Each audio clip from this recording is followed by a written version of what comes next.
నమస్తే. ప్రభుత్వ విపు ప్రస్తుతం మనతో పాటు బీర్లా ఐలయ్య ఉన్నారు. ఐలయ్య గారే, ఏం డిస్కషన్ జరిగింది? దాదాపు 5.5 గంటల పాటు జరిగినట్టున్నది. సో ఏ అంశాల గురించి డిస్కషన్ చేసి ఈరోజు సిఎల్పిలో మా ముఖ్యమంత్రి, డిప్యూటీ ముఖ్యమంత్రి, అదేవిధంగా ఏఐసిసి ఇన్ఛార్జ్ దీపదాస్ మున్షి గారు, ఎమ్మెల్యేలు ఎమ్మెల్సీలు అంతా కూడా రేపు కార్యాచరణ ఏదంటే ఒక బృహత్కరమైనటువంటి 1931 జరిగిన తర్వాత 94 సంవత్సరాల తర్వాత కులగణన చేసి ఒక చారిత్రాత్మకంగా భారతదేశంలోనే ఒక తెలంగాణ రోడ్ మోడల్గా చేసినటువంటి దాని మీద ఇలా మా ఎమ్మెల్యేలు గారు, మంత్రులు గారు, అదేవిధంగా ఎమ్మెల్సీలు అందరూ కూడా మాట్లాడుకొని ప్రతి మండల్లో ఒక సంబరాలు జరపాలి, నియోజకవర్గాలు చేయాలి. అదేవిధంగా ఇక్కడ సూర్యాపేటలో ఒక సభ, అదేవిధంగా ఎస్సీ వర్గీకరణ మీద అవసరమైతే గజ్వేల్ కానీ ఇంకెక్కడైనా 2 మెదక్ కానీ పెద్ద సభలు నిర్వహించాలి.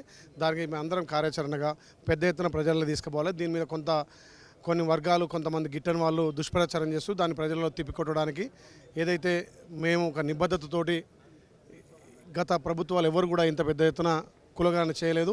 నిజంగా ఇవాళ బీసీలకు పెద్దపీట వేయడానికి రాజకీయంగా, ఆర్థికంగా, సామాజికంగా అన్ని కోణాలు కూడా ఈ కులగణన ఎంతో ఉపయోగపడుతుంది.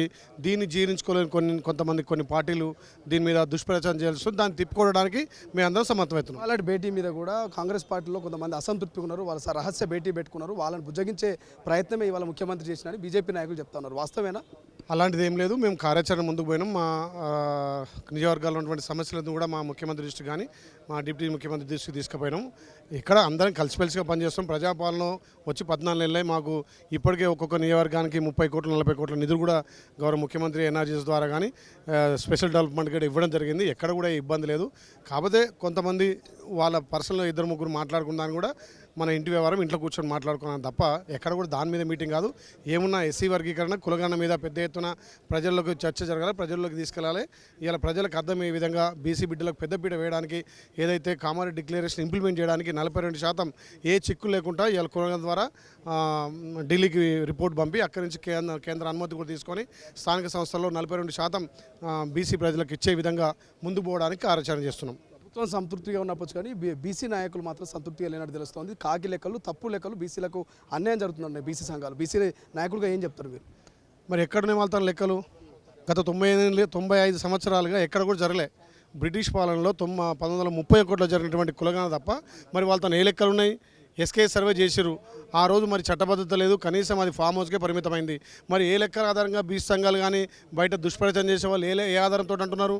మేము ఇవాళ నిబద్ధతతోటి సుమారు 50 రోజులు 103,000 మంది ప్రభుత్వ ఉద్యోగులతోటి చేసినటువంటి కులగణన ఒక పారదర్శకంగా చేసినాం.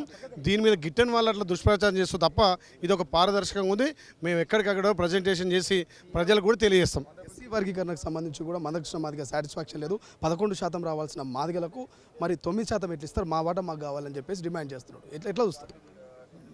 వాళ్ళ దామాషా ప్రకారం వాళ్లకు 9 చిల్లర ఇవ్వడం జరిగింది. సరే, వాళ్ళు అడగడంలో తప్పు లేదు. మేము దామాషా ప్రకారం కులగణన చేసిన దాని మీద ఏబిసిడి వర్గీకరణ అక్కడ సుప్రీంకోర్టులో వచ్చిన అర్ధగంట సేపట్లే మా గౌరవ ముఖ్యమంత్రి అసెంబ్లీలో ప్రవేశపెట్టి దాన్ని తీర్మానం చేయడం జరిగింది. మేము దానికి కట్టుబడి ఉన్నాం. ఎక్కడ కూడా ఎవరిని తక్కువ చేసో ఎవరిని ఎక్కువ చేసో చూపించేది కాదు.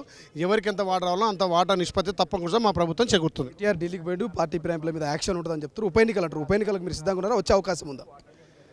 కేటీఆర్ గల్లీలో కుస్తీ, ఢిల్లీలో దోస్తీ మీ అందరికీ తెలిసిందే. కేసీఆర్ గురించి చీకటి ఒప్పందాలు బీజేపీ తోటి మళ్ళీ ఒకసారి వాళ్ళతో మిలాఖత్ కావడానికి అక్కడ బీజేపీతో చర్చలు జరపడానికి ఢిల్లీ పోయింది తప్ప ఆయన ఢిల్లీలో ఏం చేయడానికి పోయిందని ఇక్కడ గల్లీలో కుస్తీ పట్టినట్టు చేస్తాడు, ఢిల్లీలో దోస్తాన్ని చేస్తాడు. అందుకే కదా మొన్న పార్లమెంట్లో 8 సీట్లు బీజేపీ గెలవడానికి టీఆర్ఎస్ వాళ్ళ తాకట్టు పెట్టారు. అది వాళ్ళ దోస్తాన్ని వాళ్ళ లోపల ఇంటర్నల్ విషయాలు మాట్లాడుకొని ఢిల్లీ పోయింది తప్ప వేరే దాని గురించి కాదు. Thank you so much. ఇది మొత్తం మీద బీర్లా ఐలయ్య క్లియర్గా చెప్తా ఉన్నాడు.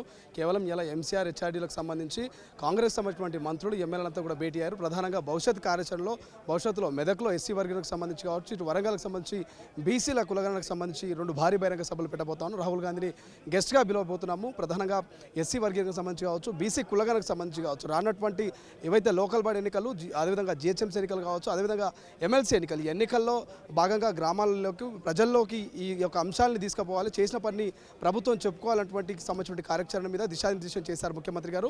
ఈ అంశాల గురించి డిస్కషన్ చేశాను తప్ప మిగతా అంశాల గురించి డిస్కషన్ చేయలేదంటూ కూడా చెప్తున్నటువంటి పరిస్థితి. కేవలం ప్రతిపక్షాలు బురద జల్లే ప్రయత్నాలు చేస్తూ ఉన్నాయి. పార్టీ ఫిరాయింపుల విషయం కావచ్చు, లేకపోతే ఎవరైతే ఎమ్మెల్యేలు రహస్య భేటీ అంటూ కూడా కొంత బురద జల్లే ప్రయత్నం చేస్తున్నట్టు ఇక బీర్లా ఐలయ్య చెప్తున్నటువంటి పరిస్థితి. కెమెరా పర్సన్ సతీష్తో శ్రీశైలం, తొలి వెలుగు, హైదరాబాద్. ప్రపంచంలో ఏ మూల ఏ క్షణం ఏం జరుగుతుందో వేగంగా తెలుసుకోవడానికి తొలి వెలుగు వాట్సాప్ ఛానల్ని ఫాలో చేయండి.